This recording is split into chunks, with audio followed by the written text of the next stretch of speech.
How's it going, Song of Ice and Fire fans? It's Grant from Yecats Miniatures here, bringing you the next episode of our faction overview series, brand new and fully revamped for Season 6. And today we're checking out House Baratheon. Now, House Baratheon has this really cool split loyalty thing, which I'm going to get into in a minute with my guest. So we're going to be splitting the episodes into two separate sections. So we get two separate episodes, one for each loyalty.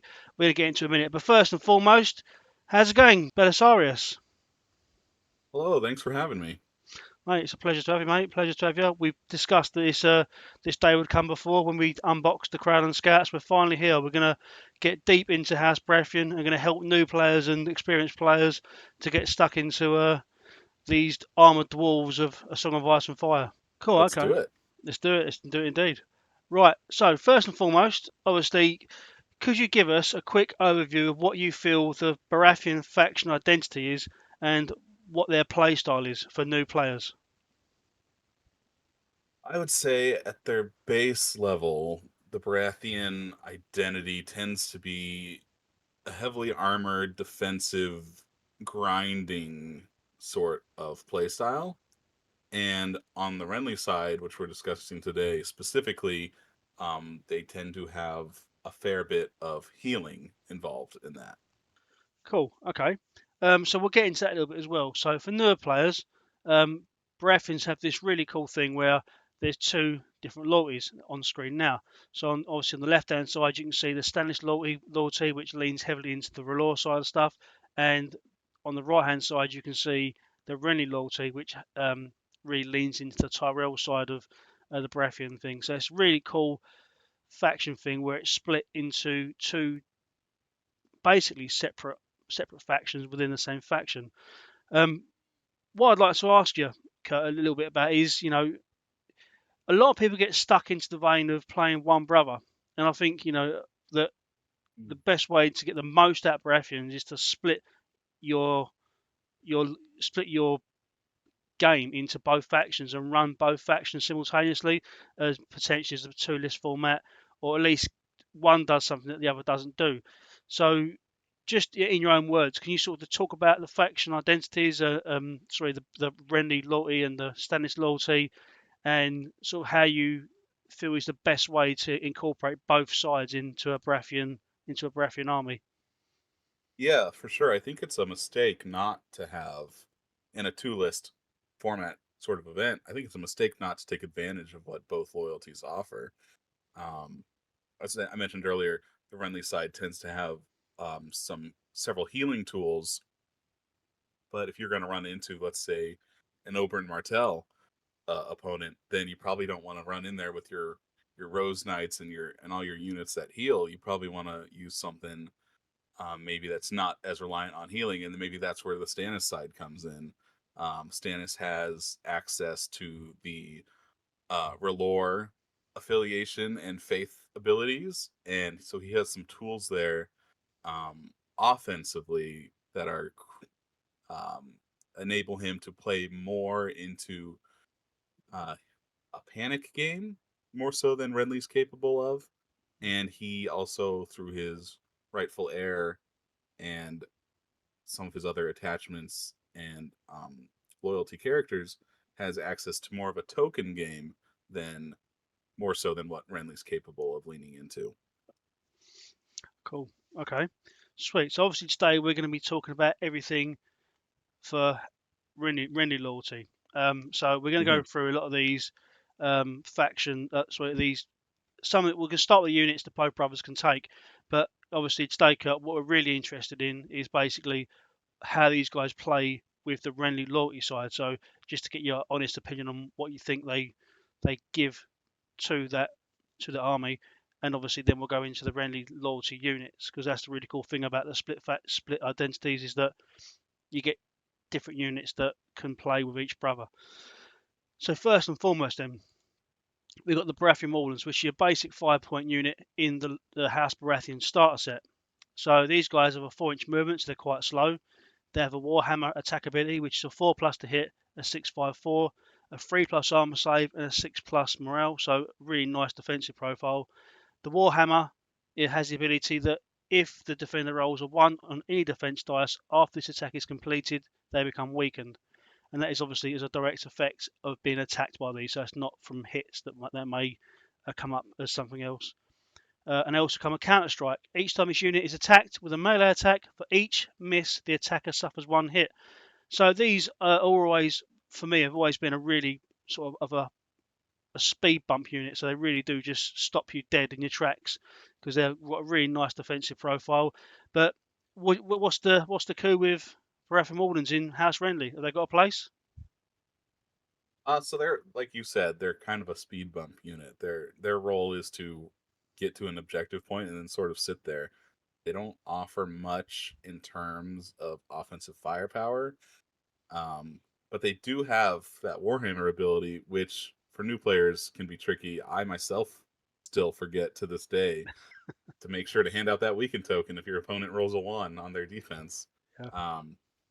I think the 4 movement speed holds them back a bit, and so if you're gonna incorporate these into your list, then you want to make sure to include some kind of movement tools in your list elsewhere to help them get to that objective.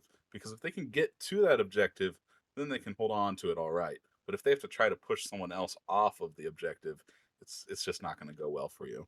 Mm. Yeah, we are seeing a lot more when the 2021 update was released. We see a lot of these 3+ armor save units actually move to drop to a movement 4, but we're now seeing more and more units with a 3+ armor save actually move up to a movement 5. So I don't think we'll ever see it with Baratheon Wardens, but we can hope, right? We can hope. Wardens, Rose Knights, Queensmen. It would be nice to see some of that extra movement speed come to our faction. yeah, definitely. Okay, cool. Next up, we have a unit that have sort of bounced around quite a lot and have seen several revisions of what they are.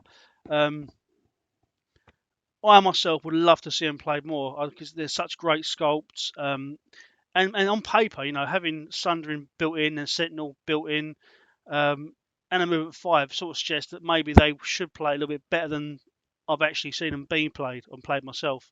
We have the Baratheon Sentinels, so these are now 5 points, so they're a separate unit and give something different to the Baratheon Wardens. Definitely more offensive. They're movement 5 with double Warhammers, 4+ to hit, 754, a 4+ armor save, and a 6+ morale. They have the Order Sentinel. So after another friendly unit in long range is attacked, this unit performs 1 charge or maneuver action. If charging, it must target the attacker. And then the double hammers actually comes with Sundering.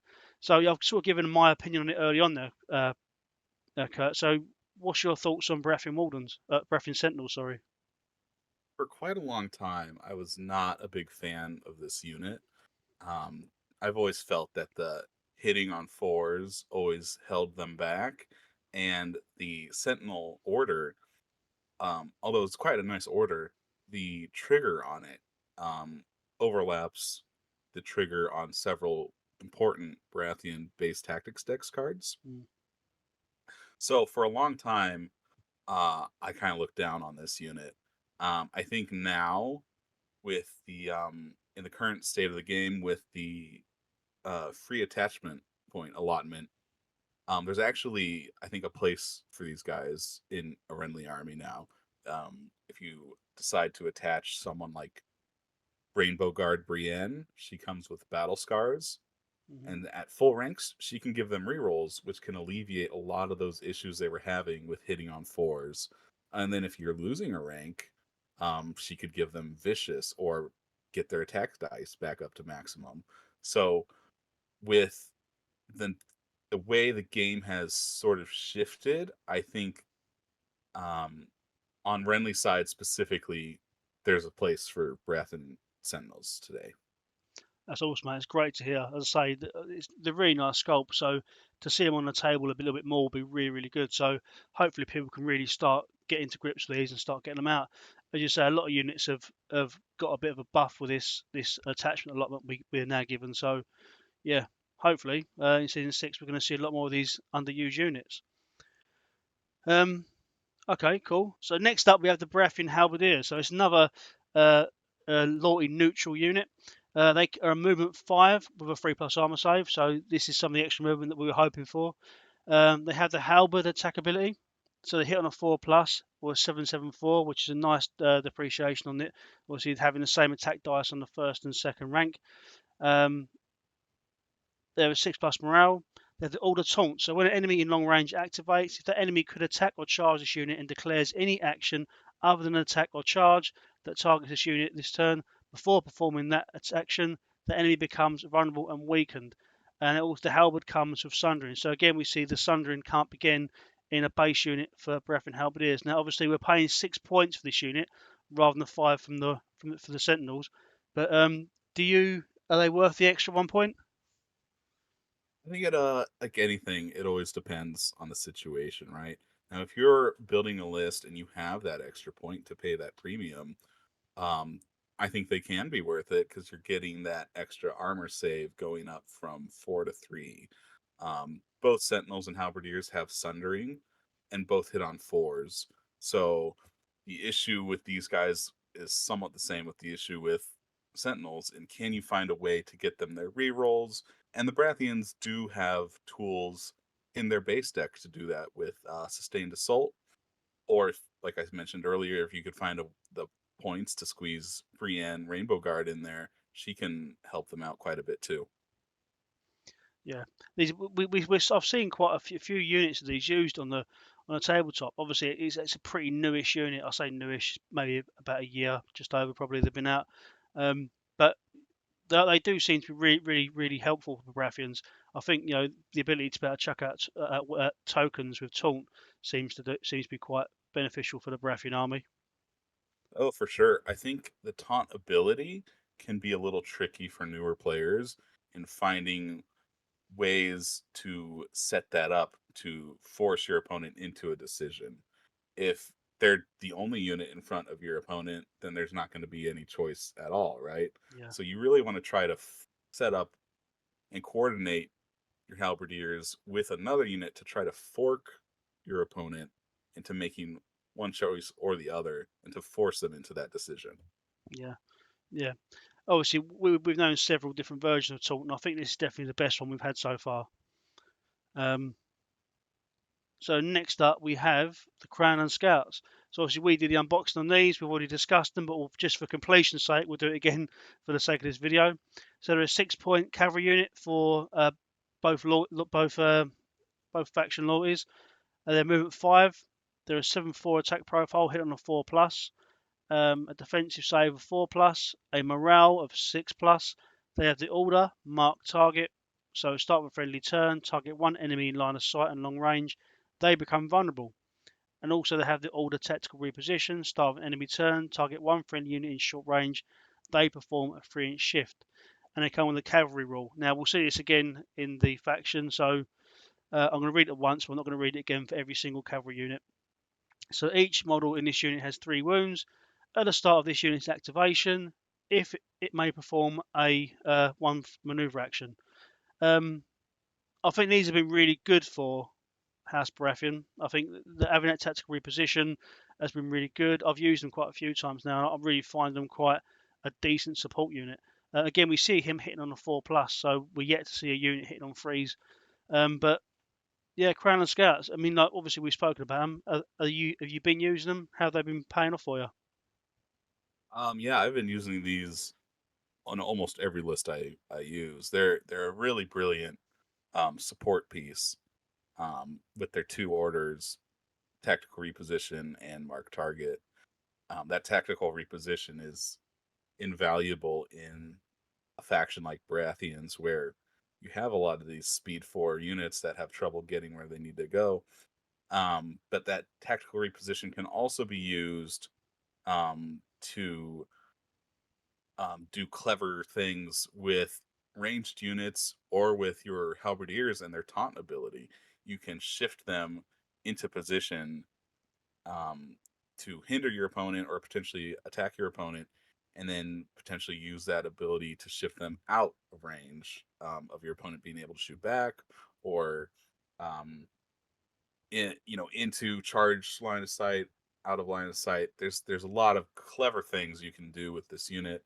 um, I'd say the problem with this unit is because no one unit is going to be the end all be all. It's a brilliant support piece, but it's pretty lackluster when it comes to direct combat.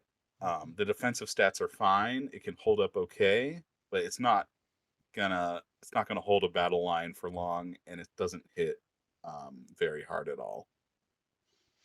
Yeah, I mean, so up until this point, we are going to see some hitters for House Baratheon, but we definitely see there's a lack of direct attack damage thus far in this conversation for House Baratheon. So it really sort of shows that they're more about the defensive side of the game rather than the pushing the damage through.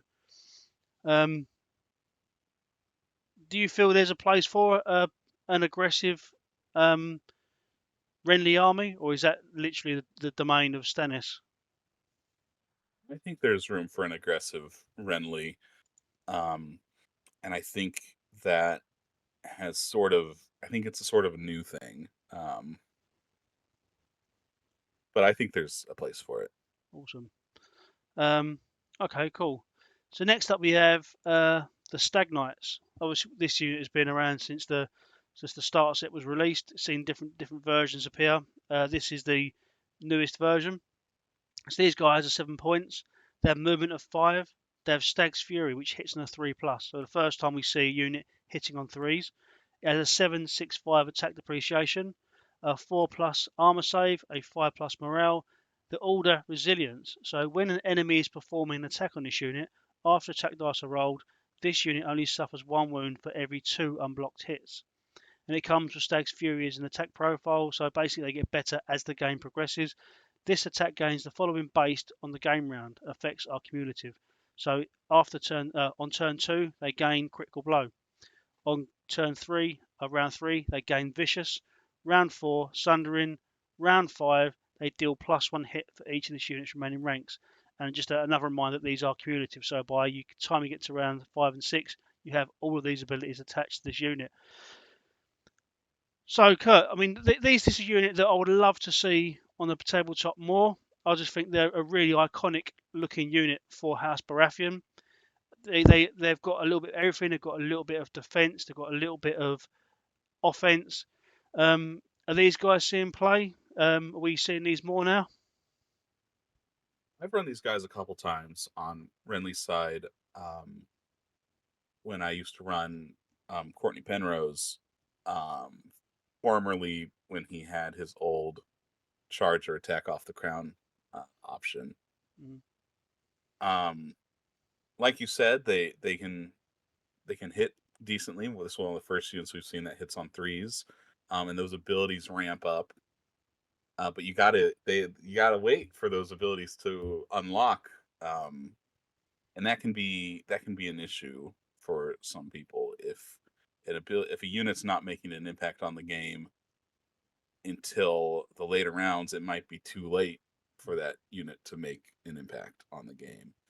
And then defensively, we have the resilience order, which is quite nice. But you have to be careful if you get into a situation where you're fighting against more than one enemy unit and your opponent can double tap you. Your resilience order can only be used once. And then that 4-up armor for what's, an elite 7-point unit can really be a downside, especially if your opponent has access to sundering or vulnerable tokens. So this unit, you have to be a little careful with it. You don't want to over commit it too early, and you have to be mindful of um, how many attacks it is susceptible to. So it has a place. I think there's room for it, but I think you have to be a little careful, and you have to really consider how are you going to use this unit and where are you going to deploy it. I was literally just about to say that. So, when it comes to the deployments, where are you thinking about putting these? Because obviously, as a solid unit, it can hold the centre, and probably try and mitigate some of that massive gang up that they can get if multiple units can get into them. Are you using them as flank holders, or use them as centre point holders? I was previously using it as a commander bunker. Now it's difficult to say. I feel like it might have a role as a flanker, Mm. a unit that maybe won't see combat in that first round because it's taking an extra turn or so to maneuver into position and march around your opponent's flank. Because then it won't necessarily be the center of attention taking all the attacks, and you'll have those extra rounds to unlock more of those abilities. That's where I kind of see them right now. Yeah, it's good. Well, it's good that you feel they've got a place. That's I think that's the most important thing about this game is that feeling like you can use your stuff, which is what we all want to happen, right? Mm-hmm. Um, well, you mentioned maneuverability. Although they haven't got much more maneuverability, they have got a free cavalry move at the start. So we'll get into the champions of the stag. So these guys again seen numerous iterations in the history of the game. This is now the 8-point version of those guys. They have a 4-inch movement. Oh, sorry. So they're champions of the stag. 4-inch movement. They have a 6/4 attack profile that hits on threes. They have a 2+ armor save, a 6+ morale. They have the cavalry rule, as mentioned before. And they also come with Champion's Wrath attack, which is a critical blow innately, so they always have critical blow in their attacks. They have enemies successfully charged become weakened, and if this unit began the turn engaged with the defender before rolling attack dice, the defender becomes vulnerable. So obviously that vulnerable token really helpful to push the damage through, charging enemies so that when they hit back against you, they're weakened, and critical blow is always nice. These guys were really, really powerful in our local meta in over in the UK for a long while. Are these still a powerful unit? I can't see I can't see putting this unit in a list. I think you have better options, like Crownland Scouts, for instance, for 2 points less. I don't see a place for this unit. The 2-up armor is amazing, of course. An amazing stat. So if their role is to be defensive, that 2-up armor is great for blocking normal hits. But I feel like it's a little undercut by that 6-up morale. Hmm. There's a susceptibility there to opponents that are running vicious or panic shenanigans of some sort. Yeah. The movement speed has always been the Achilles heel on this unit. Hmm. Um, and now we do have some extra tools that we didn't have before, like we have the tactical reposition from the Crownland Scouts, which could help this unit get somewhere. But even if you get them up the field, um, only throwing 6 dice and then only throwing 4 dice, uh, it's just insufficient for the point investment of 8 points that you're being asked to pay for these guys. The issue I'd say what their biggest issue is, and this is something the designer Michael Chanel pointed out on one of the previous iterations, is they have this issue of being the problem is they're a paperweight, so they can sit and hold down a stack of papers, but they can't do much else. And I can't in good conscience recommend this unit to new players. Okay, cool. Well, that's decent. You've been honest about it. I mean, yeah, it does seem like they lack something to really push them over the line. If if someone new starting, and again the sculpts are really nice. They are really bulky horses. I've seen people convert these Mm-hmm. guys into different cavalry models, but as a unit, it does seem to lack something. They did down tweak it in the last edition. I think it was season 5. Was it? They dropped the morale. Um, They dropped the morale and the attack dice in season 4. I want to that's it. say. Yeah, yeah, and that did a lot of damage to them. Um, Mm-hmm. and also the tweak into the glory seek and rally cry was a bit of a hit to them as well. But yeah, I mean they're a nice unit. 8 points it does feel steep for them. We're not seeing them on the table as much as we do normally, as you have done in the past.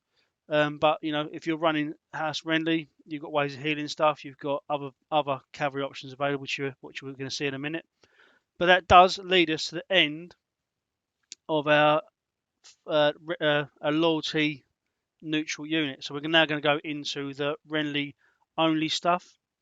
So first up we have the Highgarden Pikemen. So we get another 5-point unit. Now these do serve a different role, a completely different role to the Baratheon Wardens for 5 points. They are a movement 5. They have the spear profile, which hits on a 4+ on a 7/6/4. They've got a 4+ armor save and a 6+ morale. They come with perseverance and valor. So each time each unit performs a melee attack before rolling attack dice, it restores 1 wound. And they come with coordinated assault. So when charging, deals +1 hit for each remaining rank in this unit. What are we saying about Highgarden Pikemen? I think this is a really nice, cheap 5-point offensive unit, and I see, I see a place for it in the Renly side right now. I see cheap, mobile units really being the new identity for Renly loyalty. And part of that is Highgarden Pikemen. So you have that nice coordinated assault ability and that 5 movement speed. So these guys can get where they need to go and they can hit pretty hard on the charge. And there are ways where you can augment that even further using some of the attachments that Renly has available to his side. There's the Pikeman Captain, which comes in the same box as the Highgarden Pikeman unit. The Thorn Sentinel comes to mind, and even the Cortnay Penrose attachment, the 2-pointer. He can be decreased to 1 point if you're including Renly in your list, and he can give these guys an automatic 6 on their charge, plus an additional attack die. So he can really help this unit shine, and I quite like this unit right now. Yeah, that Courtney Penrose one is one I've not managed to spot yet. That's filthy. I mean, you mentioned the Thorn Sentinel. We're going to get around to him, but I think the Thorn Sentinel now is a good choice for any unit. I think that's just a really good 1-point attachment now. Mm-hmm. Yeah. Yeah, that's really cool. You feel if there's a place for Highgarden Pikeman, it's a unit I haven't seen too much on the tabletop, and it'd be great to see him play a bit more. Probably before we get the Tyrell mini faction, right? Yeah, gosh, I would love a Tyrell faction. We'll see, huh? Yeah, fingers crossed. Next up, we have the Rose Knights. Now, the Rose Knights were the bane of the game when they were released. But they're a lot more balanced now. So, having said that, I don't think they were unbalanced before. They were just yet to know how to play into them to enjoy the game. So, they're a 7-point unit. They're a movement 4. They have the longsword attack ability, which gives them a 3+ to hit, 7/6/5 attack profile, another 3+ armor save unit, a 5+ morale, so a really nice defensive profile there. They come with perseverance and valor, so each time each unit performs a melee attack before rolling attack dice, it restores 1 wound. And they come with deadly bloom, which is each time each unit restores wounds, target 1 enemy is engaged with, they suffer a wound. Now, there's a lot to be said for the deadly bloom rule. I'll let you get into it, man, because obviously you play them way more than me. What are we saying about Rose Knights nowadays? Well, to start things off, I think they're beautiful, beautiful sculpts. Some of the best in the game. They're very solid defensively, 3-up armor and 5-up morale, right? Yep. So as an objective holder, with that built-in healing, they're quite nice at holding an objective. The issue, once again, is we have that 4-up movement speed. Yeah. So you kind of have to ask yourself, am I comfortable paying 2 additional points for this unit to sit and hold an objective as opposed to my Baratheon Wardens, or 5 points to sit and hold an objective? Yeah. Now, we just mentioned Cortnay Penrose. He does give that auto 6 on a charge. So I think there is some potential there to help get this unit going to where it needs to be. I really wish Renly Loyalty had access to an attachment with Reckless Heroism, because that would give the same 6-up charge while also causing wounds to your own unit, which could then unlock the healing and dealing deadly bloom wounds engine on this unit. I really wish they would alter just one of the Loras Tyrells to have reckless heroism. I feel it would really fit his character, and I feel like it would solve kind of the issue that's holding this unit back. Yeah, I agree. I think the thing is when we get good units, good players will just stay away from them. So it's as you say, Mm-hmm. what you're basically left with is an expensive unit of Baratheon Wardens, which is has Yep. always been the problem. If they don't take any damage, then they are only throwing 7 dice hitting on 3s with no keywords. Yeah, yeah. But again, you say amazing sculpts though. Like I've recently just purchased 2 boxes of Rose Knights just because I was always very much in the Stannis camp, so now I'm starting to try to catch up on the Tyrell stuff. And yeah, they've more than stood the test of time. Okay, cool. Next up we have the Thorn Watch, a 6-point unit. They have movement of 6. They have a short ranged crossbow, which hits on a 3+, 654. They've got the longsword attack ability, which hits on a 3+ on a 754. And they have a 5+ armor save and a 6+ morale. The crossbow has sundering. They come with swift strike, so after this attack is completed, this unit may perform 1 retreat action. Swift strike, I should add, is only relevant to the melee attack. They don't get it from range units for newer players. And they come with regroup. So after completing a retreat action, this unit restores 2 wounds, plus 1 wound for each of its destroyed ranks, which obviously pairs really well with the swift strike. Thorn Watch are just a really weird one for me because players either tell me that they're brilliant or that they're rubbish. I never get anyone say they're right. What is your thoughts on Thorn Watch? I think presently Thornwatch are the single best unit available to Renly loyalty Baratheons. Wow. Okay. Um, they're in a really nice spot right now, much better than when they originally released. Mm-hmm. The coupling of Swift Strike with Regroup means these guys can bounce all over the battlefield. They can get where you need them to go, and they can stay alive while doing it. And they synergize so well with multiple attachments available on Renly's side. You could stick Renly himself in there to give them boldness and courage. Um, we briefly mentioned the Thornwatch Sentinel, who has Dauntless, Furious Charge, and Pathfinder. He's brilliant in them. Pikeman Captain's great for them. He gives them boldness and courage and +1 on morale. You could even stick someone like a Robar Royce, who recently dropped from 2 points to 1, to give them Furious Charge and Reckless Strikes. And if they take any damage from that Reckless Strikes by rolling 1s, they can heal those wounds back um, with their regroup. So, um, in terms of where I see Renly loyalty being today, I see a combination, really, of Highgarden Pikemen, Baratheon Sentinels, and Thornwatch working together as sort of a more mobile, harder hitting, while still healing and somewhat resilient um, infantry force for Renly loyalty. And I see that sort of being the core of the army right now. That's brilliant. That's just really nice insight. I'll be really interested to see that players actually run that because I'd love to see some of those units you mentioned on the battlefield a bit more. So yeah, that's awesome. And some really good combinations there given as well for attachments. You've convinced me. I might have to go and get some. Try them out. Cool. Okay. But talking of tweaks to units that have happened, so Rise of Highgarden, these are a 6-point cavalry unit.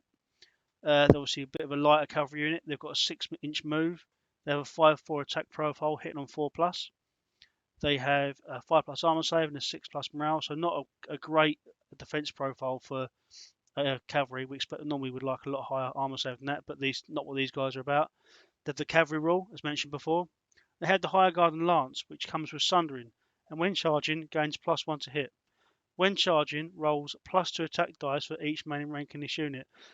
Now, I have been playing these, and I feel that this Lance rule should be the rule that is on every single Lance cavalry unit in the game. I think Tally Cavaliers should go to 4s to hit and have this rule. I think the same with Knights Castle Rock, because I think this really pushes people, it certainly pushes me, to play a Lance cavalry unit in the way that a Lance cavalry unit should be played, which is going in, bouncing out, going in, bouncing out to get that freeze to hit every time you go in. But it's also the fact that with certain tactic cards, you can get that sort of 2s to hit, which makes them really good. But I mean, I think these are in a really good place now, Riders of Highgarden. What's your opinion on them? I agree 100% with everything you just said. I think the special lance rule they have for these guys is brilliant, and I would love to see it on Tully Cavaliers and Knights of Castle Rock as well. It really incentivizes the player to cycle charge them and use them in a charging fashion, and not just charge them in and then sit them there and then grind with them, because I don't believe that's the role of Lance Cavalry. Yeah. And right now, Tully Cavaliers and to a lesser extent Knights of Castle Rock can kind of get away with that. With the Riders of Highgarden, though, that 5-up armor save, you're just asking for trouble if you leave them engaged. So you really want to use them on the charge, and for only 6 points, they're a really brilliant unit for that purpose. You can use them in conjunction with your Crownland Scouts and get that extra 3 inches from tactical reposition and further exchange the threat range if you need to for these guys to really threaten your opponent's backline. Yeah. The only drawback I see right now on Renly's side with cavalry in general is that Renly's side doesn't have any cavalry in faction attachments. They only have access to the neutral attachments, in which case then you're not taking advantage of your 4 free attachment points, probably. Yeah. I think out of the two brothers, Renly's better placed to have a mounted commander, right? Because he's got the Riders, he's got the Champions of the Stag, he's Yeah. got the Crownland Scouts. So out of the two brothers, we'd love to see, or not even, a mounted Renly, but maybe even a mounted Loras model, because obviously Mounted Loras is, Loras would be brilliant, yeah. yeah, because I mean that really fits in with his character, with his jousting and Mhm. stuff, and he's that would be brilliant. I mean, hopefully we'll see that in the future. Maybe that's something that we've got lined up.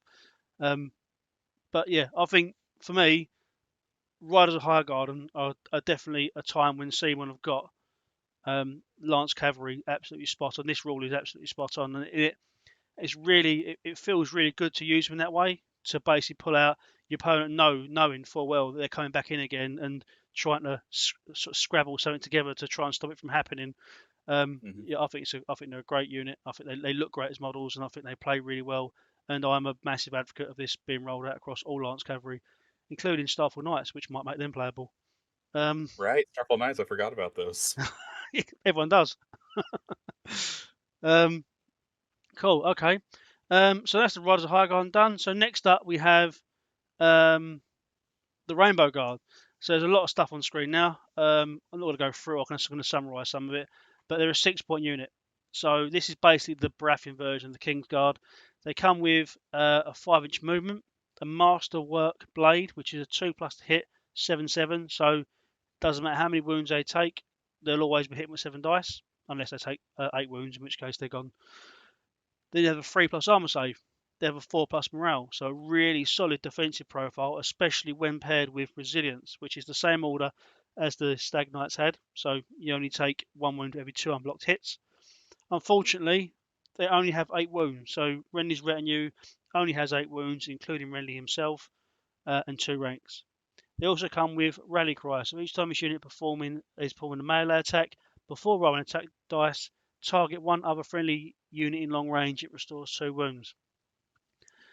They can only be fielded in an army including Renly Baratheon, King in the South. He must be attached to this unit. Your army may not include Loras Tyrell. Your army may also not include Brienne, because obviously they are part of the Rainbow Guard.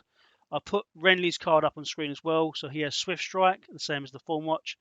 He has claims to the kingdom, so each time his unit is targeted by friendly abilities or tactic cards, you count as controlled in crowns and letters for that effect. And obviously, being Renly, he's loyalty Renly. And the Baratheon banners. So the Rainbow Guard come with 4 Baratheon banners. At the start of its activation, it may remove Baratheon banners to gain the following. Each may be selected only once per activation. This turn, this unit's attacks gain critical blow and sundering.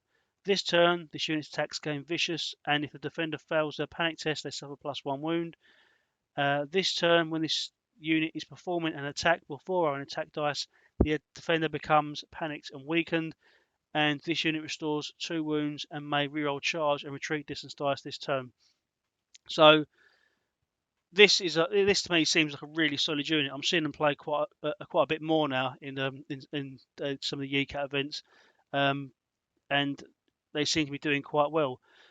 The change that I would like to see in them is that they would be worked with any Renly. I think they should be used with any Renly Baratheon commander. But yeah, Rainbow Guard. How you feeling about these? I quite like them. I think they're an extremely fun unit to play and put on the table. I just have such a joy every time I use them. I agree again with you 100%. I feel like they should be able to go with um, Renly King in the South, and I feel like they should also be able to go with um, Renly 1, the charismatic heir Renly. Yeah. I don't see any reason why not to. Now, the second Renly, Lord Paramount, I think you could like make a lore argument that the Rainbow Guard was broken up by the time Yeah. Garland, Tyrell, Renly was fighting on the Blackwater, but it would be nice to have that flexibility. I wouldn't complain. Yeah. I certainly think it should be extended to charismatic heir Renly at the very least. Yeah.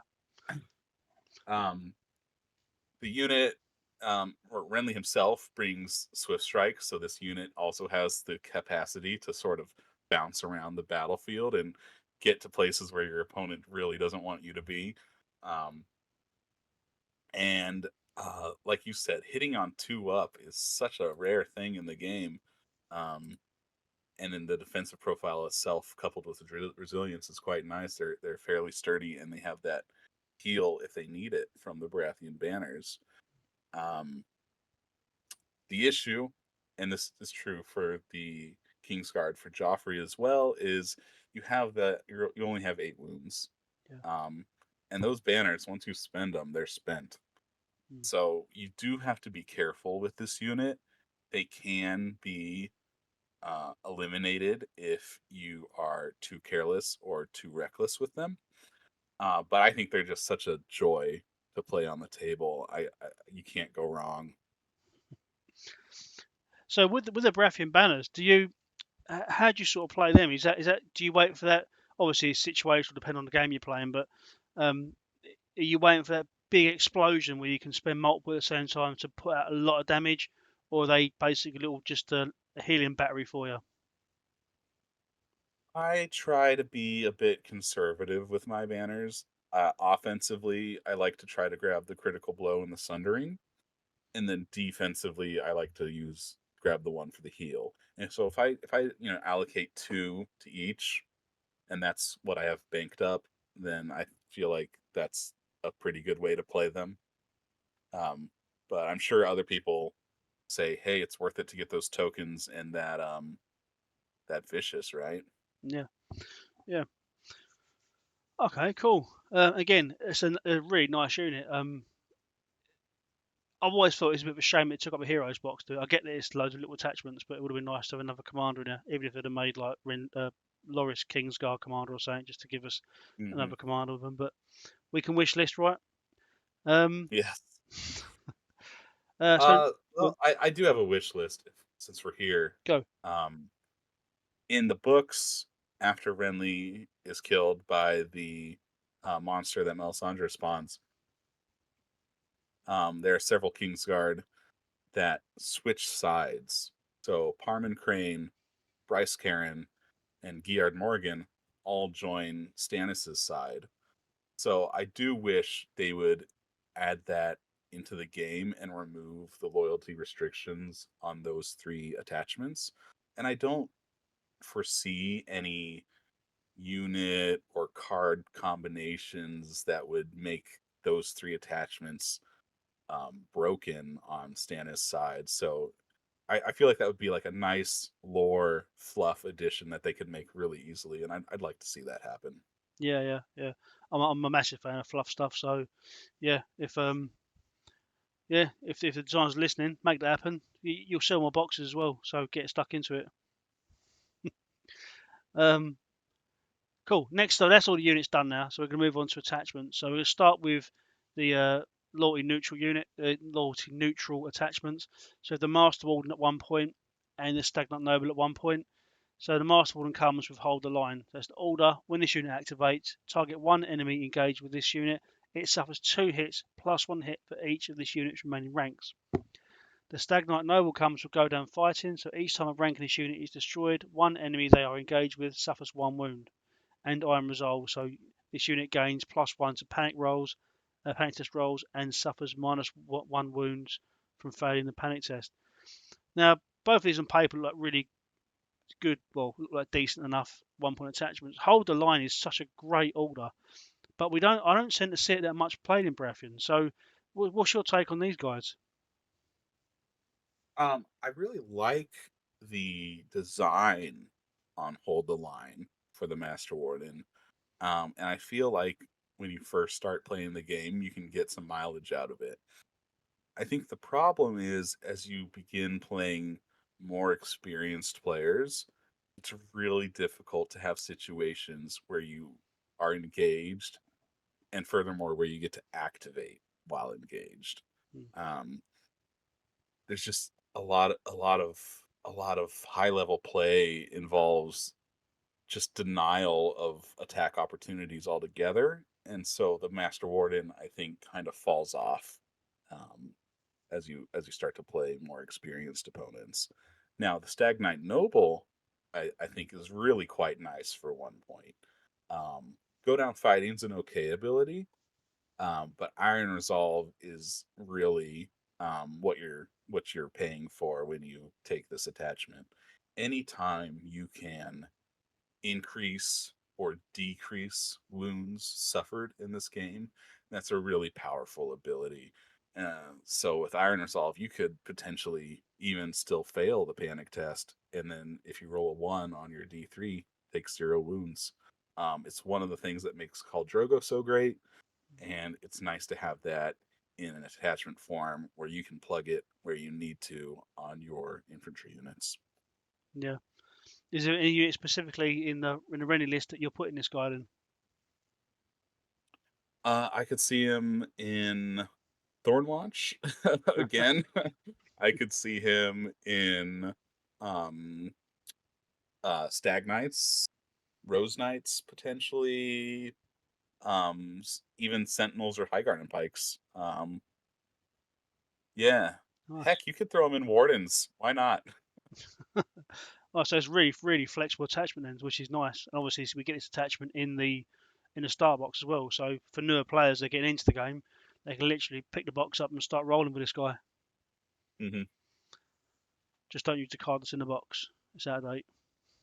Um, the next up, we have some Renly loyalty attachments. So we've got the brand new Thorn Watch Sentinel for 1 point, which is I think is an incredible 1 point attachment now.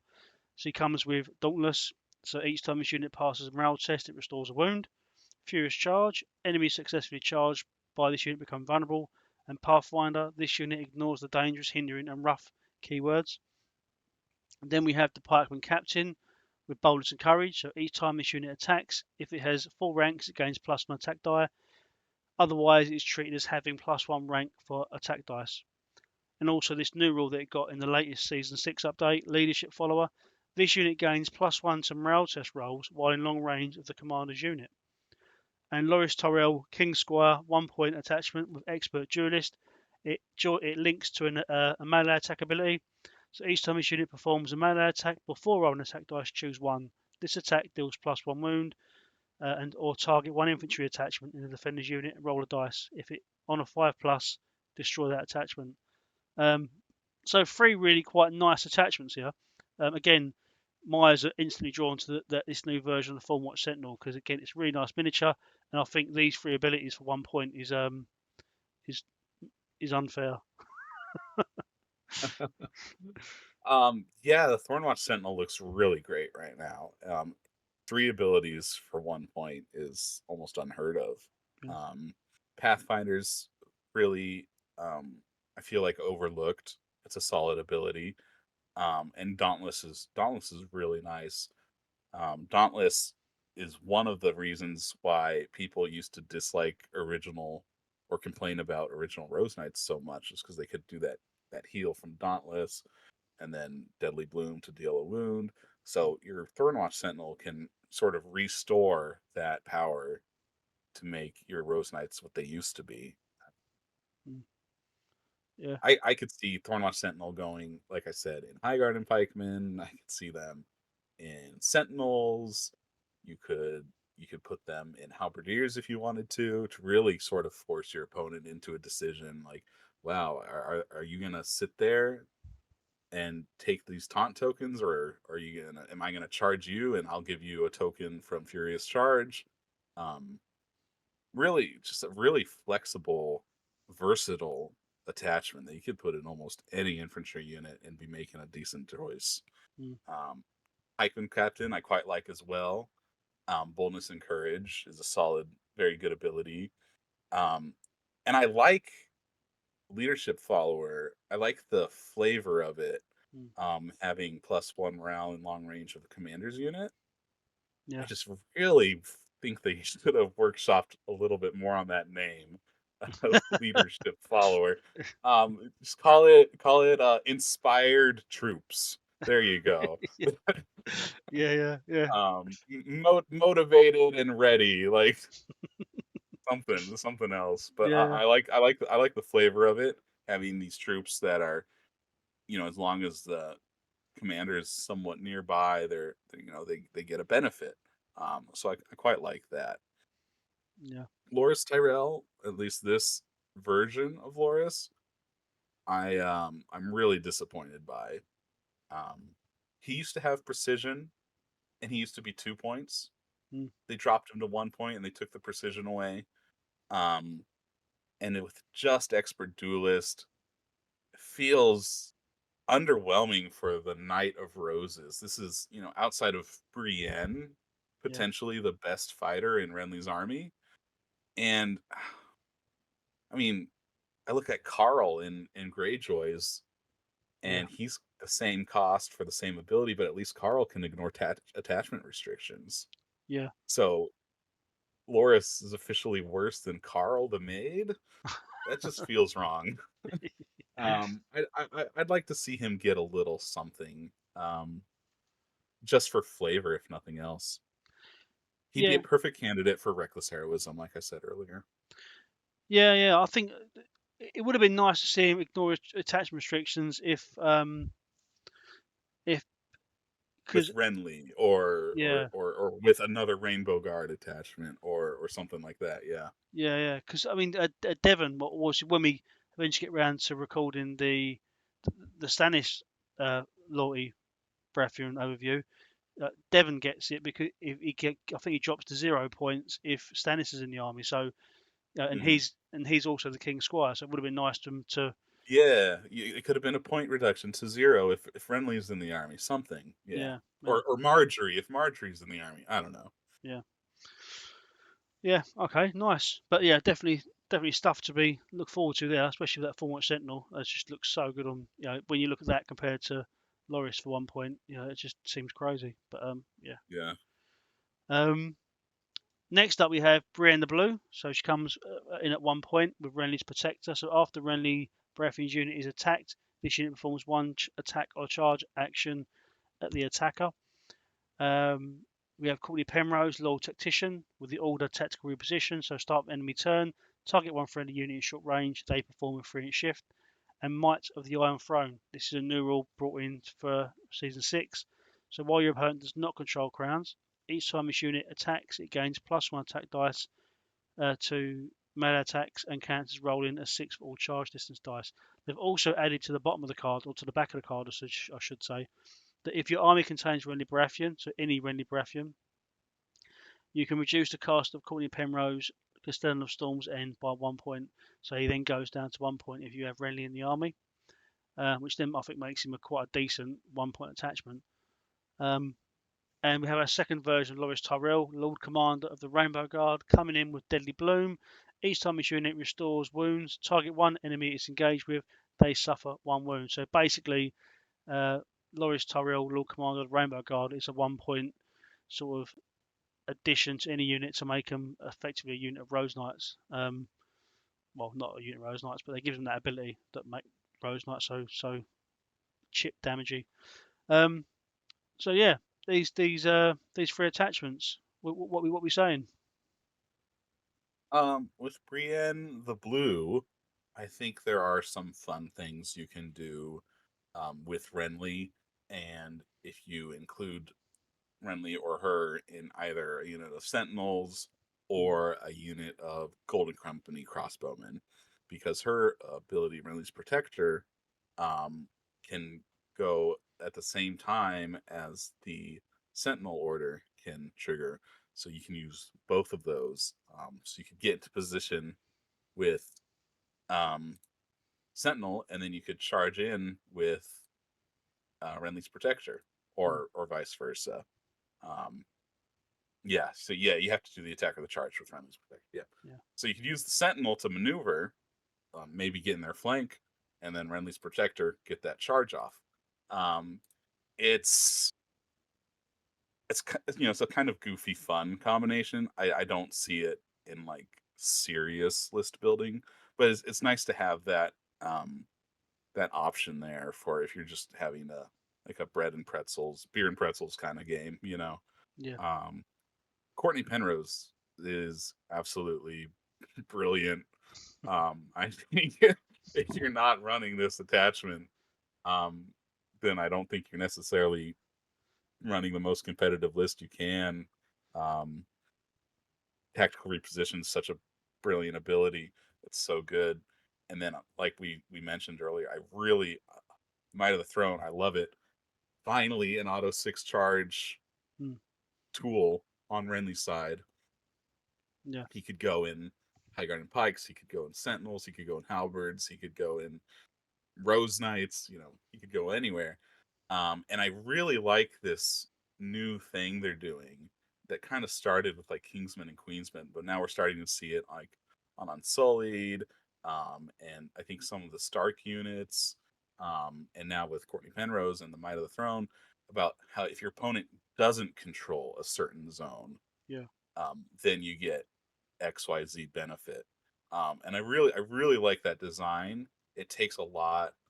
It makes your opponent have to think about the tactics board and the crown zone in such a way where they might not really be prioritizing that zone otherwise, and really make them second guess themselves and what they're going to do first. And it enables the attachment to work at the top of the round without having to, well, my first action is going to be activating an NCU and claiming the crown zone. Yeah. No, Cortnay Penrose can work right away. So that's really brilliant, and I think he's a great attachment. I can't see you going wrong putting him somewhere in your list, and then getting the point discount with Renly is just icing on top of the cake. Yeah. He's easily worth the 2 points marked. Yeah. It's Loras, Loras is once again a disappointment. This one might be worse than the other one. Yeah, he just give him reckless heroism, please. yeah. Well, it's weird, isn't it? Because this is Loras Tyrell, Lord Commander of the Rainbow Guard, so you'd expect something on par with, not on par. So you'd expect a couple of abilities on the card in the same way as Baratheon Selmy does for Yeah. the King's Guard. And if we think about like where this is in the books, when he's the Lord Commander of the King's Guard, right, and he's marching against Stannis, and the next morning, he's waiting. He's going to give Stannis time to reconsider, and if he doesn't by morning, he's going to attack him. And he puts Renly in command of the vanguard. So reckless heroism would be the perfect ability lore-wise to Yeah. give to the Lord Commander of the Rainbow Guard, Loras Tyrell. Yeah. Um, I like the fluff stuff. I'd like to see more of the fluff stuff. Um, Deadly Bloom. I can't see him being a choice as he is currently. Yeah. Again, it comes down to this is one point. The Thorn Sentinels 1 point. There's definitely a disparity between the balance there between the pair. And just going back to Courtney Penrose, though, again, I really like that. Really like this new thing of if your opponent doesn't control something, because it awards tactical play on both parts of the game, by both players. I really like that. Mm-hmm. Yeah, poor Loras. Poor Loras. Give us a mounted commander, Loras. That'll do it. I would love to see that. And you know for a fact that'll be a beautiful sculpt as well, Loras Oh on a yeah, horse. the roses on the armor and a lance, and I'm assuming some kind of garland on his helmet draped behind him, blowing in the wind. Yeah, it'd Yeah, be brilliant. yeah. Make it happen. Make it happen. Cool. Okay. So next up we're going to get into the Kingsguard. So on screen now, sorry, Kingsguard. Sorry, Rambo Guard. Renly will have a head for that. So we've got 3 1 point attachments. So I'm not going to read it for every single one, but basically you cannot field one of these if you are also fielding the Rainbow Guard unit, because obviously these guys make the Rainbow Guard unit. So you have Emmon Kai, Emmon the yellow, Vengeance of the Crown. After the unit is attacked with a melee attack, if you control Crown, the attacker suffers 1 wound plus 1 wound for each of this unit's destroyed ranks. So nice little defense mechanic there. Robar Royce, Robar the red. So he has just gone down from 2 to 1 point and has not changed at all. It comes a Furious Charge. Enemy successfully charged by this unit become vulnerable. And Reckless Strike. So this unit's melee attack gain critical blow and precision. For each attack die roll of 1, this unit suffers a wound. And Guyard Morrigen, Guard the green. Counter Strike. Each time this unit is attacked with a melee attack, for each miss, the attacker suffers 1 hit. And Dauntless. Each time this unit passes a morale test, it restores 1 wound. The standout one for me seems to be Robar Royce, but obviously used to be a 2, he's dropped to 1. But what's your thoughts on these 3 attachments? I think they're all okay. Emmon Key's got a nice, almost Final Strike esque ability um, to put some wounds out when you're attacked. You do have to have the crown, which is similar to a lot of the Kingsguard attachments in Lannisters. So you want to plan around that and try to make sure you have an NCU that can secure the crowns in those cases. So someone like an Alistair Florent comes to mind. Um, Otherwise, these guys won't. M and Key won't do anything. Mm. So you want to make sure you have him actually turned on. Morrigen, um, Dauntless is quite a nice ability. You could stick him in Rose Knights. You could stick him in um yeah, you could stick him in the Thorn Watch. He'd be fine there. He'd be yeah.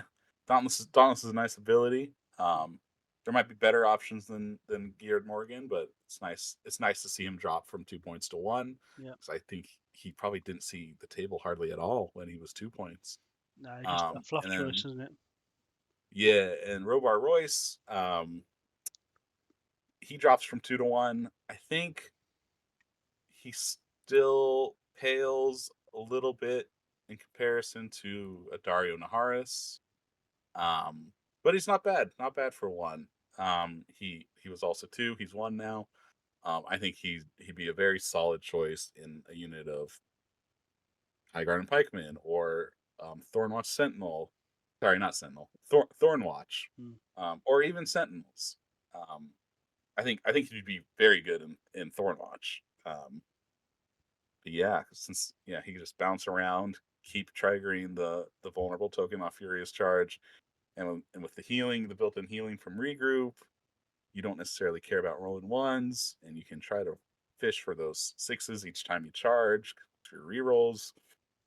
Try to get that critical blow and that precision together is quite nice on the reckless strikes. Yeah, I could see Robar in lists right now for sure. Just throw him in a unit of Thornwatch and he'll be happy. Yeah. Is he? He's the model with the axe, isn't he? Emmon Key has the Oh, axes okay, right, or yeah, an axe. Yeah, yeah. yeah. Robar and Emmon are both in the books. The ones guarding Renly, um, when he perishes, and so after Catelyn Stark and Brienne flee, um, Loras, in a fit of rage, cuts down Emmon Key and Robar Royce, and that's how they meet their end. That must be expert Julius doing that. That must be it. Yeah. Man, it's really cool, man. You're so into the lore. It's really this game is sort of, for me, is so driven by the IP that I just, it pushes me to take choice that may not be optimal, um, but yeah, I do love a bit of fluff. Cool. Yeah. Sweet. Okay. Um, then next up we have Bryce Karen with the Order Taunt, which we've seen already on the halberds. We have Brienne Rainbow Guard because they can't call her Brienne the Blue because they did that with the first attachment. That's ruined it for them, isn't it? She comes with battle scars, great ability, really good ability. Love this change when they made it. So on melee attacks, each time this unit performs a melee attack, before rolling attack dice, choose one. So you always get one of them. For each destroyed rank in this unit, choose +1. So obviously you lose 2 ranks, you get all 3 abilities. You get vicious. This unit may reroll any attack dice. This unit rolls its highest attack die value. And then we have Palm and Crane, Palm and the Purple with Rally Cry. Again, a really good, nice ability. Each time this unit is performing a melee attack before rolling attack dice, target one other friendly unit in long range. It restores 2 wounds, so he can't heal himself with this ability if you're just starting into the game. But yeah, what we saying about these attachments? Um, yeah, Bryce Karen's kind of meh. Taunt's okay. It's better than it's ever been. It's still kind of it's a tough ability to get value out of.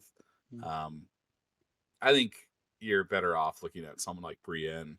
I mean, Battle Scars is a phenomenal ability for her, and there's so many different places where she can go. She can go in Halberdiers or Sentinels. Both are great options to get them their rerolls to try to maximize that sundering that they bring to the table. mm, Um, she also, if you don't really play much into the panic game with Renly side loyalty, but she does have that access to vicious if you need it.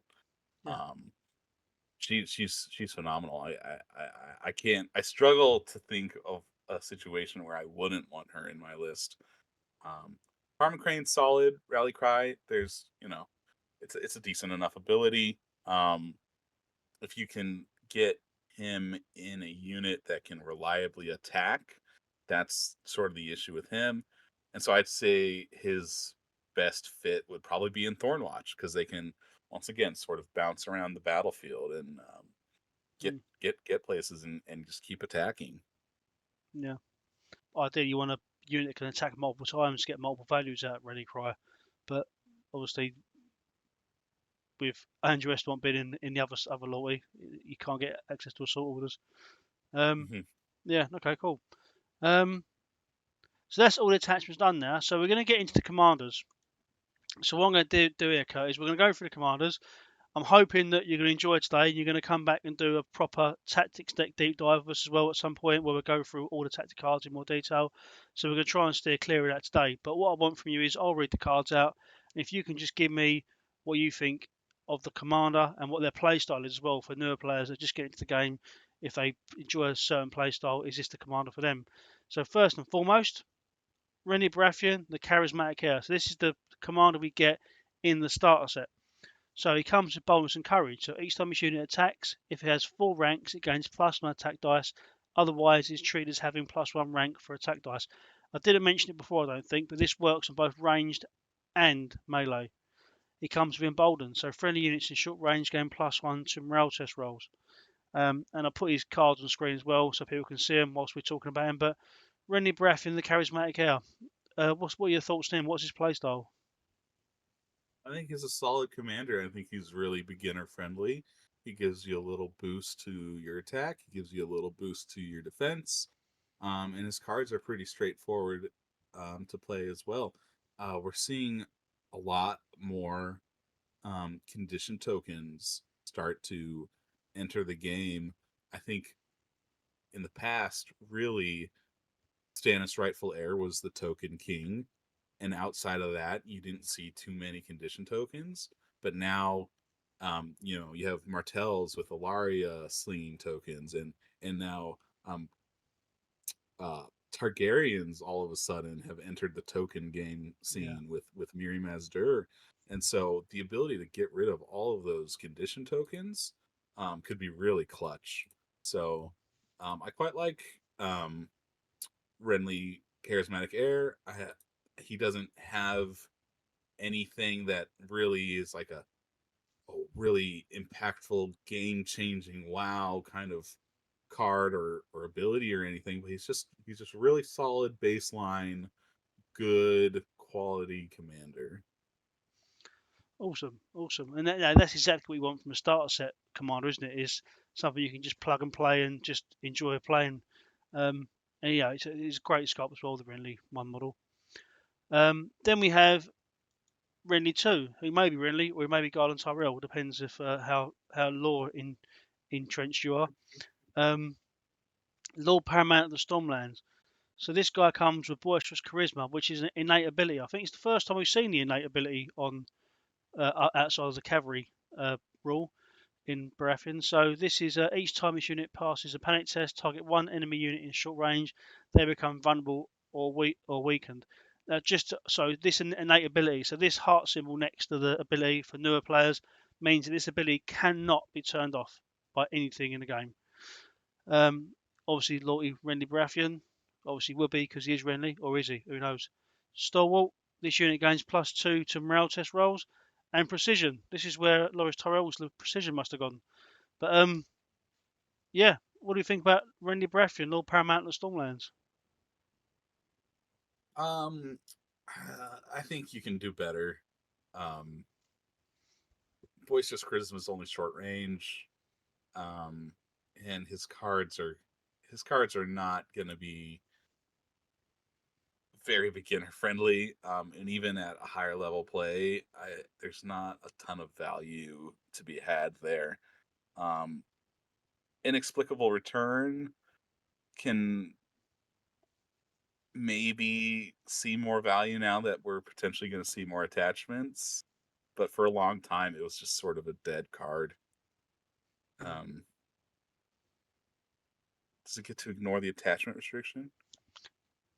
Yeah, No, it doesn't. So you can't even. Yeah, that's such a downer. Yeah. yeah, If you could at least ignore the attachment restrictions, you can maybe like, hey, I'm gonna get 2 or 3 attachments into one unit and really make it like a Voltron unit. But nope, you can't use it for that. there's So I yeah. yeah, there's a lot of people calling out for that chart that card to be changed to be that, so it becomes because there's multiple other abilities in the game that when you bring an attachment back, it will ignore attachment restrictions, like Miri Mazdur being one of them. Um, Hmm. so it would be nice to see that made to this card, because I think in a game now where we're being encouraged to take attachments, you know, having a card that would allow you to sort of move attachments around would be quite nice. Yeah. Um, yeah, cool. Okay. And the third version, Renly, is Renly Baratheon, King in the South. We've already seen him in the in the Rainbow Guard, so he comes with Swift Strike.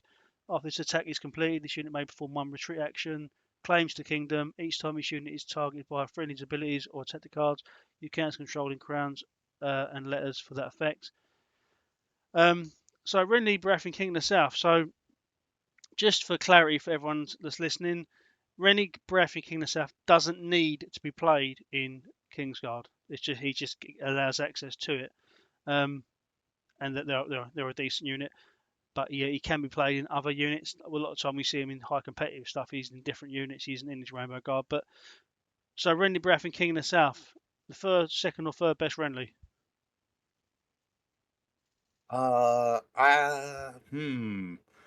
He's definitely one or two. Yeah. Um, him and Charismatic Air are both, I think, pretty decent choices. I feel like if you pick him, you're not making a bad choice. And he's so much fun with that Swift Strike and get being able to take the Rainbow Guard if you want to. Mm. Um, I can't say you're making a bad choice by running King in the South. I think he's just such a fun commander. Awesome. It's really nice sculpt as well in that box. Obviously, we see Mhm. that the sculpts get better and better and better each time they release. And obviously, Rainbow Guard are a relatively new release, I guess, a couple of years. But um, it's a really nice sculpt. He's in the Rainbow Guard, so he's just as high quality as they are. Um, what is his sort of play style as a commander, really, kicking us out? Well, he has that Swift Strike, so he's sort of bouncing all over the place. So he could go in his native Rainbow Guard, or you could stick him in a unit of Highgarden Pikemen, charge in, attack, retreat, and be set up to charge again and take advantage of that coordinated assault again the next round. Mm, nice, nice. Okay, cool. Let's have one more attempt at making Loras great, shall we? So the next Yeah. commander is Loras Tyrell, the Knight of Flowers. So he comes with Expert Duelist, which we've already spoken about. I won't read it out again. He comes with Dauntless, which we already know. So each time his unit passes a morale test, it restores a wound. Um, Still no reckless heroism, but Loras Tyrell, what's his playstyle? Is he any good? Yeah, I think he's one of the best commanders that Renly has available.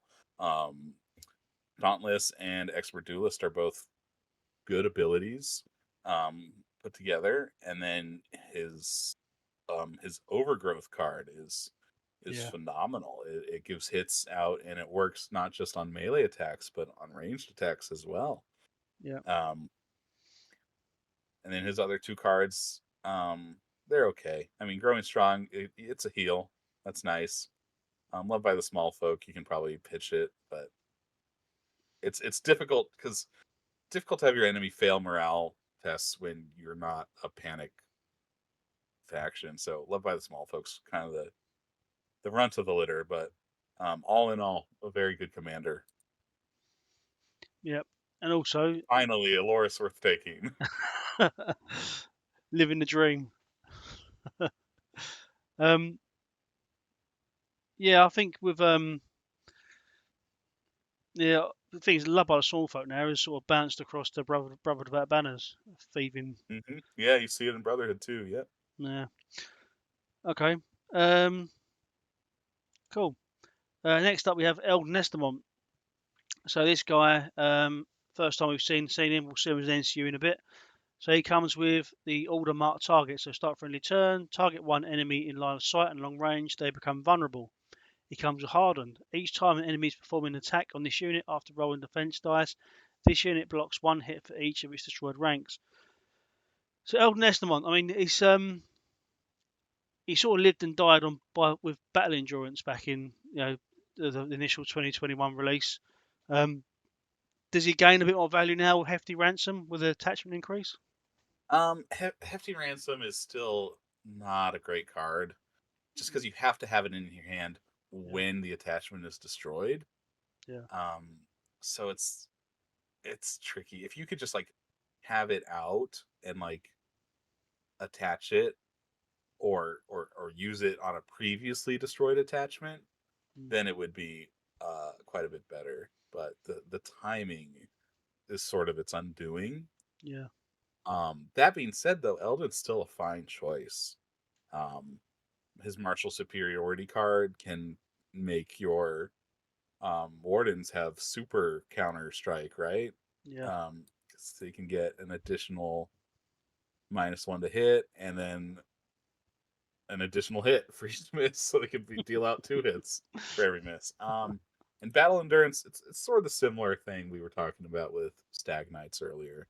Um, it's nice to have those abilities kind of sort of accumulate, but it takes time. mm, You don't get the first one until the third round. yeah. Um, it'd be nice to see that maybe bumped up to round 2, but I don't know, maybe that'd be too good. I don't get to make the rules, but I think Eldon's a fine commander. Yeah. How about Harden as a rule? Is Harden come into play quite a lot for him? Hardened, it used to be a ridiculously strong ability because it used to block 1+1 for each rank missing. Now it's just for when you're missing ranks, Yeah. right? Yeah. So it's it's an okay ability. It'll help keep your guys alive, but it's not oppressive the way it used to be. Um. Next up, we have a bit of a favourite from Renly's side, as far as I can tell. Courtney Penrose, Castellan of Storm's End. So he comes with. Hold on, I better take a breath. There's a lot of text in this card. Bookkeeping. As long as Courtney Penrose on the battlefield, increase your tactics hand size limit by 1. You start the game off 4 cards and may draw up to 4 cards when refilling your hand. And Might of the Iron Throne. So while your opponent does not control crowns, each time this unit attacks, it gains +1 attack dice to melee attacks and counts as rolling a 6 for all charge distance dice. It was always described as a control commander. Do you still feel that he is? Yeah, I mean that bookkeeping is really quite nice to get that extra hand size. I've always felt like it's one of the best abilities in the game. You can get it with Tyrion or Samwell. Harley attachment and Night's Watch also has access to it. Um, just really good. You can't go wrong with having more cards and having more potential plays when you need to have them. The Might of the Throne, we've talked about how that changed. It's still a very good ability. And then his cards themselves are phenomenal. I mean, Counterplot's such a great card to have access to. Yeah. And then he has surprise strategy, so he can recycle some of those cards. So he could have 4 counterplots, or he could recycle your final strike if your opponent's really, you know, bringing an aggressive list against you. Um, Issue commands still solid. You can issue commands and have your Riders of Highgarden get a free charge. We talked about how they're a very charge focused unit or a unit of Highgarden Pikes.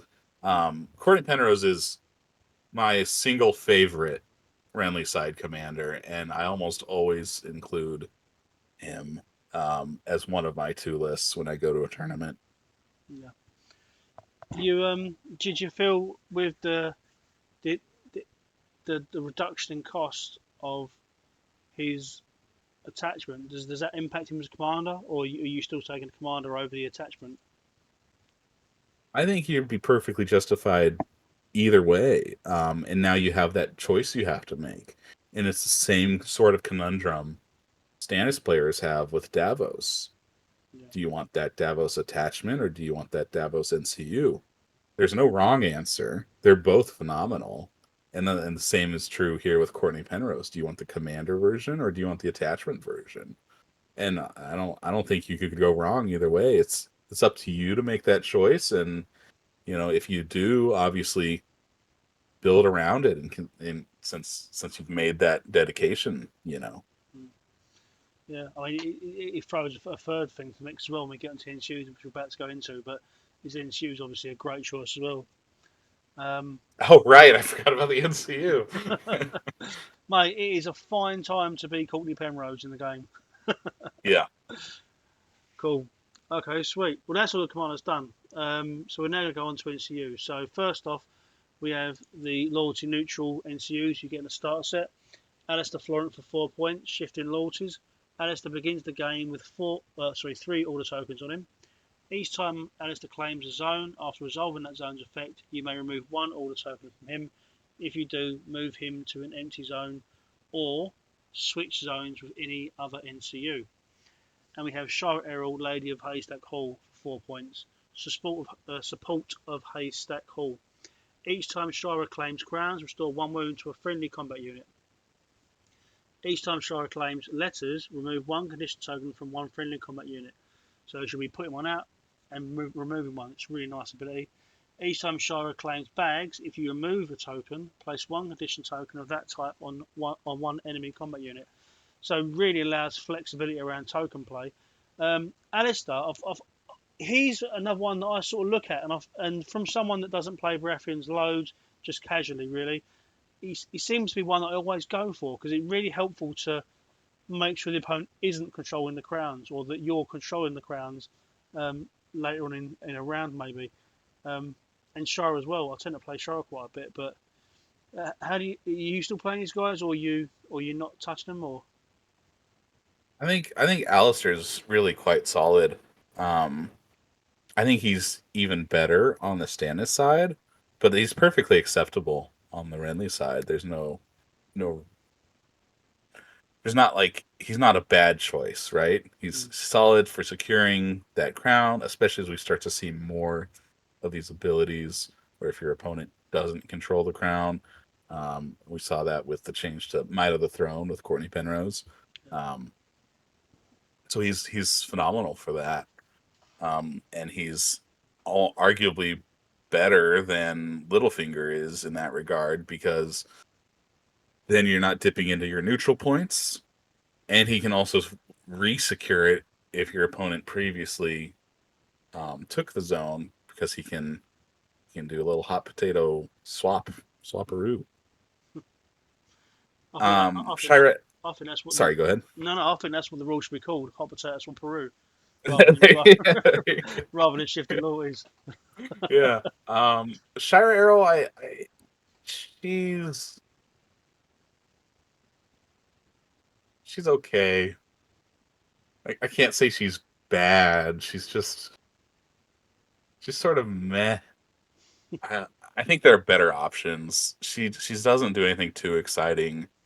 Um, and when you consider other token cleansing NCUs and other factions, Catelyn Stark comes to mind for Starks, Khaleesi for Targaryens. You know, Catelyn removes a token and gives max dice, or Khaleesi removes a token and gives rerolls, which is really nice, really nice. Shira, she kind of doubles down on the token, which is kind of like the Baratheon identity, so it fits. It's just a little underwhelming. And the heal one is pretty underwhelming. I see what they were going for when they designed her to give her that +1 wound heal. Mm, And I see that being an interaction with the Rose Knights. yeah, I think there's just a problem that people tend not to damage your Rose Knights. yeah, yeah. That comes back to what we were saying earlier, isn't it? Is if a unit's good enough um, and slow enough that they're just avoidable. You can sort of play around them. Mm-hmm. Um, But I think for a starter box NCU, I think it's quite nice because I think if newer players coming in, it gives them the ability to be able to take the letters and get effectively the bags well and the bags and effectively Yeah, do a bit, yeah, for sure. gives them a little bit of a insight into the game stuff and a bit more experience. Cool. Once you Okay. get access to more NCUs, I just think there are better options out there. Yeah, I agree. I do agree. Um, so talking of Tyrell, let's talk about Tyrell a bit more. So we've got Loris' sister. Does she outperform Loris? Let's find out. Marjorie Tyrell, 4 points, Little Rose. A rose and its thorns. Each time Marjorie claims a zone, you may target one friendly combat unit. They restore 1 wound. You may then target one enemy engaged with that unit. They become vulnerable. Then we have Olenna Tyrell, Queen of Thorns. 5 points, so a bit steeper when it comes to NCU points. She has Pulling Weeds. Each time Olenna claims a zone, target one enemy NCU and choose one. That NCU loses all abilities until the end of the round. If the NCU claims a zone this round, before resolving that zone's effect, target one enemy combat unit. They suffer D3 hits and become weakened. Um, so I quite like both of these, just because I've been running quite a bit of Tyrell recently. Marjorie healing 1 wound and is a nice little boost to the Rose Knights. And Olenna Tyrell seems to me now. It may for me just be a bit of a new Magpie thing where it's a new thing, so it's really good. But she seems to be such a powerful NCU, and has the ability to really swing the game with the turn off of the abilities of NCUs. And to be fair, even the second ability. I mean, I can sit here and speculate, but let's ask you. What's your thoughts on these two NCUs?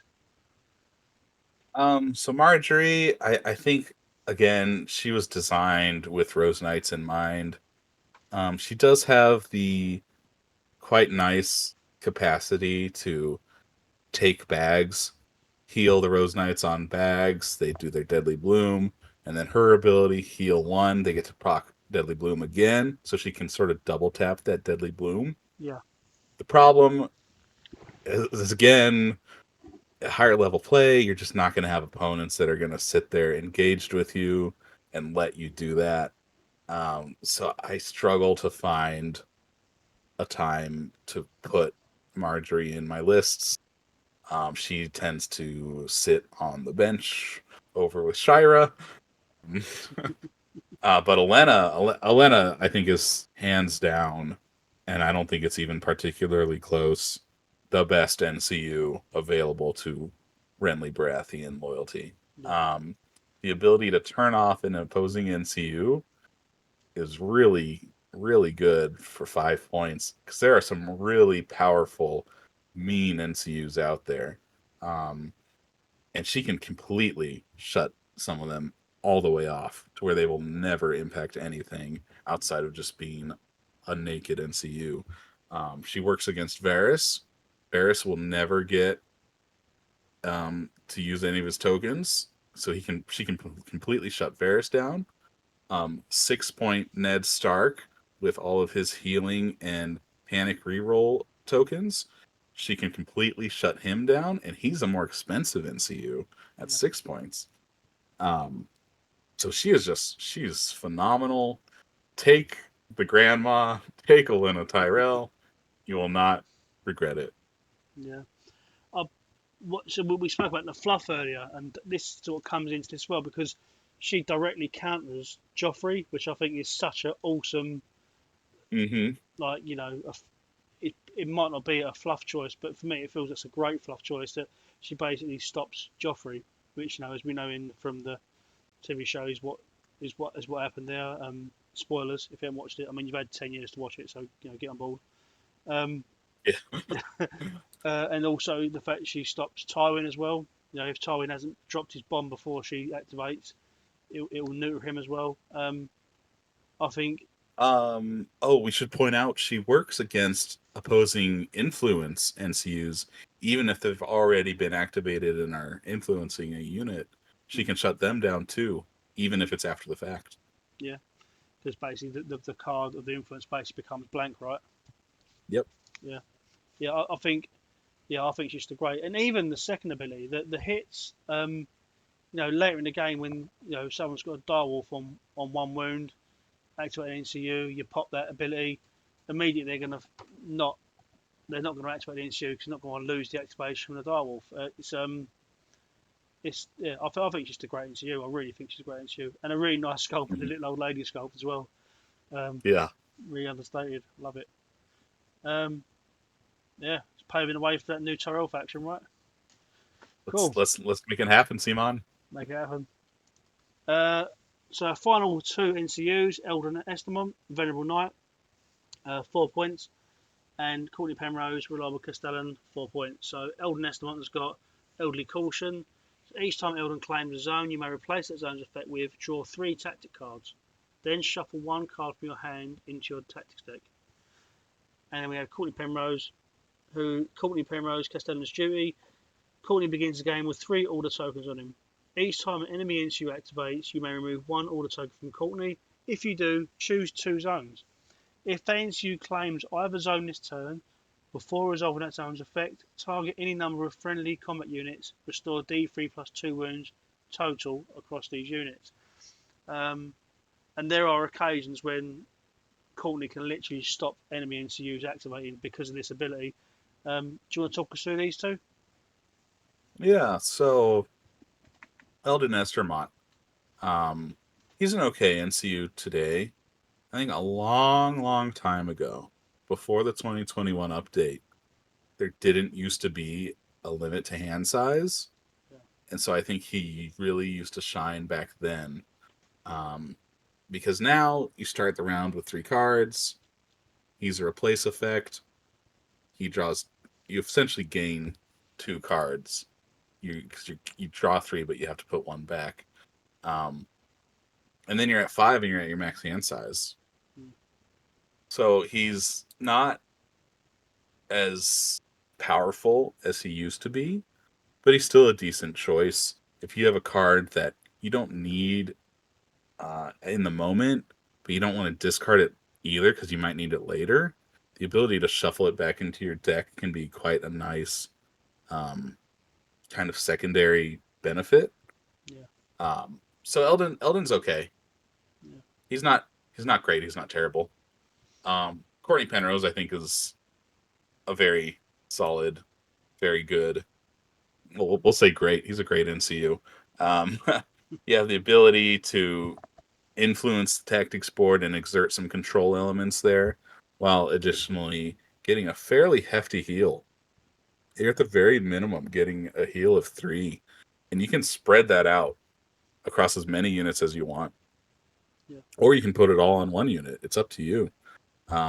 So anywhere from 3 to 5 wounds if your opponent takes his own. He's really solid. The issue you have is, are you gonna take him in his NCU form, or do you want the commander Penrose or the attachment Penrose? And that's the conundrum. Yeah, it happens so often when just the NCU and the on-table version of a character is just so good. But I mean, of all the problems to have, that's such a great problem to have because it just means that we're running these awesome characters and just getting the best out of them any time we want to play them, which is really nice. I think that is it. Then that's us covered all of Renly Loyalty. Obviously, we're gonna That's friendly loyalty. Renly Loyalty for you with 3 awesome versions of Loras Tyrell, right? one maybe. Well, we got 3 awesome versions called Penrose. We'll take that. And There we go. Yeah. awesome. So I've got before I let you head off, I want to ask you a few questions. So the first being, so if someone's looking to get into the game and they're looking for a faction, they're undecided, what is it that they should? What is it that would appeal to them about House Baratheon? Why should they choose House Baratheon over any other faction? Well, I'd say Renly Loyalty House Baratheon is fairly beginner friendly. It's fairly straightforward, and there's a certain sturdiness to your units, and the healing to sort of back that up, which I think newer players would find attractive. And if when you need that offense, they've got those Highgarden units that can bring the punch. So I think you could do a lot worse than Renly Loyalty if you're just starting the game. I think Night's Watch is pretty beginner friendly, and I think Targaryens are also fairly beginner friendly. But I'd say Renly Loyalty might be 3rd most beginner friendly in the game. There's no like, they're not overly confusing. They're not overly convoluted. They're just solid and basic. Yeah. Yeah. And there's some great characters. Like Loras. Like Loras. Cool. The second question is, so obviously in season 6, and this is what has inspired me to relaunch this series again, is so season 6 has been released. Now, neutral commanders now cannot be taken by any faction outside of neutrals. Does this have an impact on Renly Loyalty Baratheons? I really don't see it having too much impact on Renly Loyalty. 2 of those commanders, or well, let's see, Roose was very panic oriented, and that's not really what Renly Loyalty wants to do. Ramsay kind of the same, and then you had Jokin, who's an archer commander, and Renly's side doesn't have long-range archers, so he, you weren't running him.